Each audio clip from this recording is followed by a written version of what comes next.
Eh. J'ai une idée de jeu de mots. Je viens d'inventer un jeu de mots. T'es prêt? Allez, gros.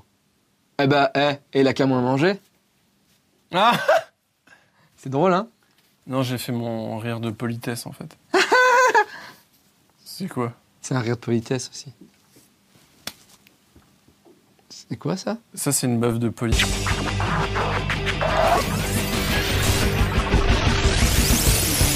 J'irai loler sur vos tombes! Bonjour, vous êtes bien dans J'irai loler sur vos tombes. Bienvenue à tous. Bonjour Patrick Pulba, bonjour Davy. En fait, d'un seul coup, on a vendu l'émission à Arte. On est sur Arte d'un coup. Bonjour. Eh bien, Patrick Pulba, aujourd'hui, nous allons parler du décor de l'émission, c'est cela? Pas de mon bouquin, non? Non.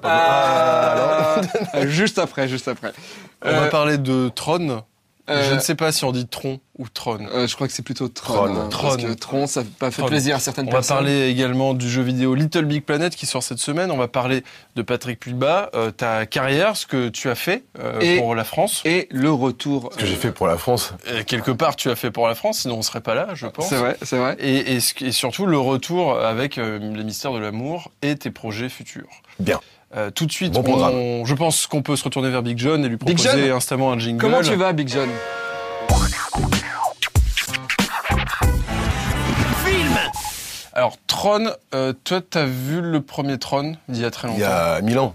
Qui était, somme toute, assez incroyable. Très avant-gardiste, on a tous un super souvenir, je pense. Et là, le nouveau Tron sort, et le problème, c'est qu'il divise... alors, c'est pas le nouveau, c'est une suite, en fait, et ça divise complètement. C'est une suite directe? Ouais, complètement directe. Et alors, en fait, le truc, c'est que tout le monde est divisé à propos de ce film. Toi, tu l'as vu, tu vas nous en parler. Moi, je l'ai pas vu, mais je vais faire comme si je l'avais vu, et je serai divisé. Et toujours contre ce que tu vas dire.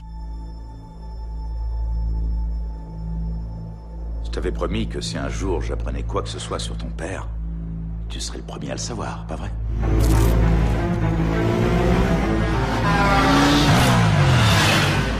J'ai reçu un message hier soir. Il venait du bureau de ton père à la salle de jeu. Et alors? Cette ligne est coupée depuis 20 ans. L'avant-veille de sa disparition, il est passé me voir chez moi. Il m'a dit qu'il était sur le point de tout changer. La science, la médecine, la religion. Il n'aurait pas abandonné ça. Et il ne t'aurait pas abandonné. Alan, à t'entendre, on dirait que je vais le trouver assis là en plein travail et... Salut fiston, désolé, j'ai pas vu le temps passer. Ça serait pas incroyable?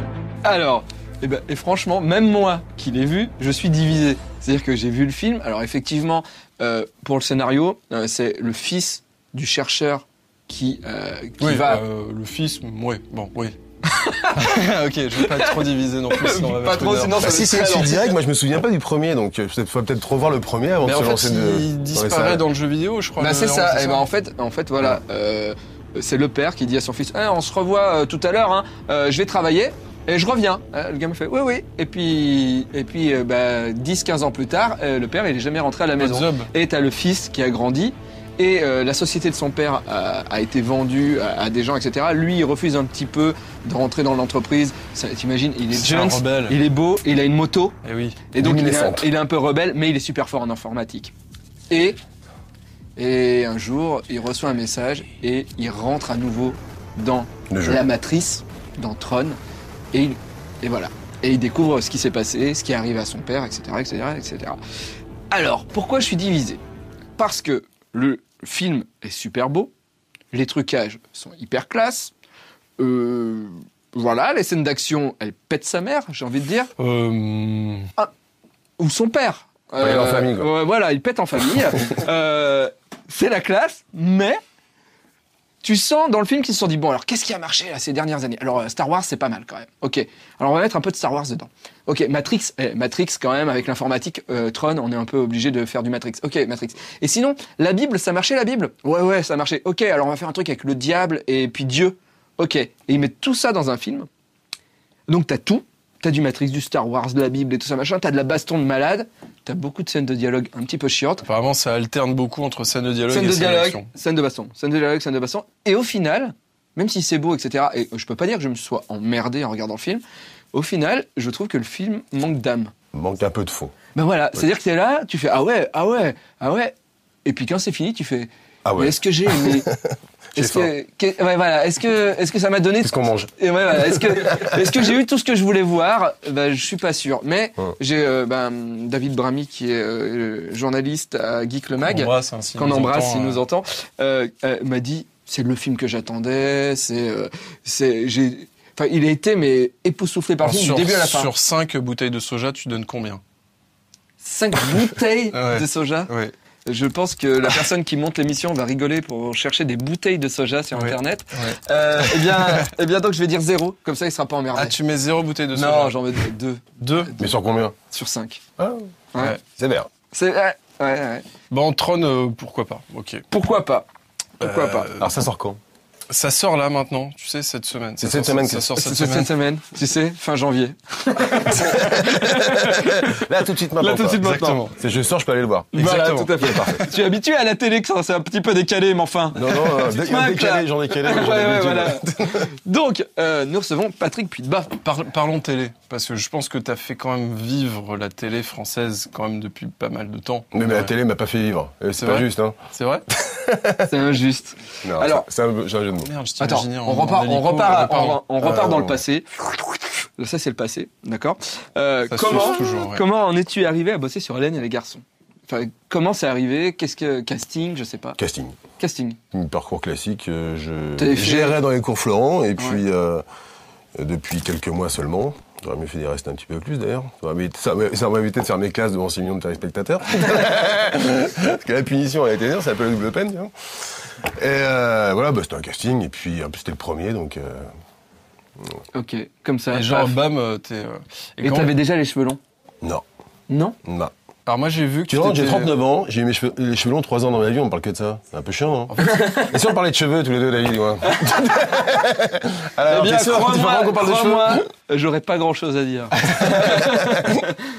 Moi j'avais lu que tu t'étais laissé pousser les cheveux pour le rôle, pour que tu puisses changer de tête après facilement. Oui, parce que à la fin, je me disais, bon voilà, au moins, comment il y a eu un tel engouement, on pouvait plus bouger, les gens dormaient en bas de chez moi, il y avait un tel engouement du public, etc. Je me suis dit, bon, je vais me faire une tête que je garderai pas. Tout simplement. Comment t'as géré justement ce succès surréaliste Oui, parce que pour l'époque? les garçons, c'était la comment- première fois. C'est ingérable, t'es tout môme, ça te tombe dessus, et puis c'est complètement disproportionné. Ouais.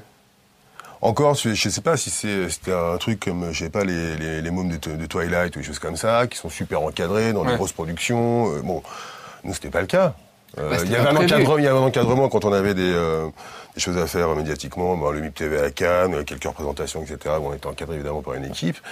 Mais sinon, on n'avait pas la structure de stars autour de Bien nous, sûr. que ce soit familialement, les amis, les machins, etc. Tu vois, on tentait de vivre le plus naturellement possible. Moi, Et c'était j'ai- plus possible. J'ai l'impression que c'est un peu vous qui avez lancé ce phénomène En France- de star pour ados. Non, quoi. en France, il y avait pas ça. Je sais Avant pas, les il y avait- garçons. Il n'y avait pas, s'il n'y il y avait pas avait des pas eu- chanteuses pour les mômes et tout ça. Oui, il y a eu en Anne, en des choses audiovisuel. comme ça, ouais. Je sais pas, s'il y avait bon, Français. moins de succès. Français, je crois pas. Vous étiez les premiers. Oui, bah ça, c'était la bombe, forcément. Oui. Et en prime time en plus, parce que qui aurait Non, cru. le prime, c'est Oui, 20h30. En accès, en accès 19h30, prime time. En Access access, Prime Time, en access, 19h30 sur TF1, Ouais, bam quoi. ouais. Et alors. Là, c'est inexplicable. Je me dis, d'où ça vient, tel succès Non, mais bien sûr. Ouais, non, bien Jean-Luc sûr. Azoulay, mon ami et producteur de Non, mais toujours. est-ce que tu as des anecdotes par rapport au tournage ou à des fans? Parce que tu as eu des fans tarés sûrement. Des filles par exemple qui devaient détester que tu sortes avec Hélène. Non, Non. il n'y a jamais eu d'hostilité. Oh, c'est le gentil Patrick Puydebas Non, qui non, parle. certes. Et certains fumaient du cigare, qui envoyaient des lettres Ouais. un petit peu, pas hostiles, mais on sentait le maniaque derrière. Mais c'était plutôt les filles qui recevaient ce genre de courrier, Ouais, ouais. moins les garçons. Donc les filles sont moins tarées que les mecs, finalement. Tu vois, dans la série, dans la fiction, t'es un peu le leader de toute la bande, mais dans la Dans la vie, fiction, hein. dans la vie, à cette époque-là, c'était qui était un peu le leader et qui gérait un peu tout le monde pour pas justement face à la pression. Personne gérait personne. hein. Il y avait Tout le monde quand même une tout le monde espèce- s'autogérait. Ouais. Il y avait Hélène, évidemment, c'était la tête de gondole, entre guillemets. Ça portait son nom, etc. Et puis, nous, on était tous plus ou moins débutants. Alors qu'elle, non. Elle avait déjà l'expérience des plateaux, Ouais. de la chanson, de machin. C'était déjà un personnage de spectacle. Donc, c'est vrai qu'on était un peu dans son sillage. Et puis, c'est peut-être aussi ça qui a eu... c'est peut-être grâce à ça qu'il y a eu aussi succès, parce que tout s'est fait honnêtement, avec beaucoup de simplicité. Et un peu à son image. Donc ils nous ont emmenés dans un truc, une façon de faire ce boulot vachement sobre et modeste, quoi. Enfin, et honnête, quoi. Enfin, je sais pas, avec beaucoup d'humilité. D'accord. Peut-être dans son sillage, c'est peut-être aussi que ça a peut-être formé un esprit qui peut-être un des paramètres du succès, je sais pas. En 92, ça débute à peu près sur TF1. À peu près en 92. À peu près en 92. Et fin 90, il y a un petit clash avec TF1. L'émission est déprogrammée. Enfin. Alors moi, je suis pas dans les petits papiers des rapports diffuseurs-producteurs. Alors effectivement, Non, mais quand l'idée, un c'est produit disparaît, ouais. c'est-à-dire qu'il s'est essoufflé, il baisse son audimat et tout ça. Donc c'était pas notre cas du tout. Ça marchait même très fort. Alors. Ah non, ce qui s'est passé entre la production et les diffuseurs, entre la chaîne... Non, c'est... Oui. La question... Si je le savais, je le crierais. On a les fichiers Excel et les PDF, on va vous les montrer. non, mais la question c'est... Non, mais comment, à l'intérieur, toi, comment tu l'as vécu, ça, ce truc-là, quoi? Pas très bien parce que je trouve ça un petit peu injuste. Je me dis tiens, ça fait chier. Le truc il est pas arrivé, arrivé à son terme. Pas essoufflé. Ouais. Ouais. Donc il n'y avait pas de raison qu'on continue pas. Et puis on quittait les Antilles. Ça faisait 8 ans qu'on glandait là-bas, donc c'est un rythme de vie. Et puis qu'il y a moins de sous, forcément. Ouais. Et puis c'est surtout l'effervescence d'avoir, pendant toutes ces années, bossé avec 60 personnes toute la journée, tu te retrouves chez toi tout seul, tu comprends plus rien. Mais là c'est un peu compliqué, plus qu'il y a le problème de sous et tout ça. Bien sûr, ouais. C'est l'effervescence, t'es habitué à vivre avec 50 personnes, quoi. On travaillait, on vivait ensemble, nous, c'était une communauté. Un village dans la ville, tu vois. Oui, c'est sûr que ça doit faire bizarre. Donc c'est ça qui est un petit peu, tu traînes un petit peu ta déprime après, forcément. Et alors, après la déprime, IDF1... Après ta deuxième TE. Après ta deuxième TS. Et donc, comment ça s'est passé, cette thèse? Et en fait, après IDF1, je passe vite la case IDF1, et Les Mystères de l'amour arrivent, donc un nouveau spin-off de cette saga, on peut dire ça comme ça, plusieurs séries à la suite. C'est vraiment rare, en fait, je crois même aux États-Unis, ça n'existe pas. Des séries autant qui se suivent comme ça. Je sais pas. Une même équipe avec une évolution de produit. On passe du sitcom à la série, donc ça change de type obligatoirement, on change de format, etc. Mais ça reste une saga. J'ai pas d'exemple à vous donner. J'aimerais bien parce que j'aime pas j'en ai marre qu'on soit un petit peu unique en notre genre. Mine de rien. Là, je pense pas là. C'est à chaque fois qu'il faut expliquer pourquoi. J'en ai marre. En gros, Les Mystères de l'amour arrivent sur TMC. Ouais. T'as une date? Alors c'est prévu pour ce mois-ci. Je sais que ils ont des gros soucis de perfection. Enfin, tout est perfectible évidemment, c'est sans fin.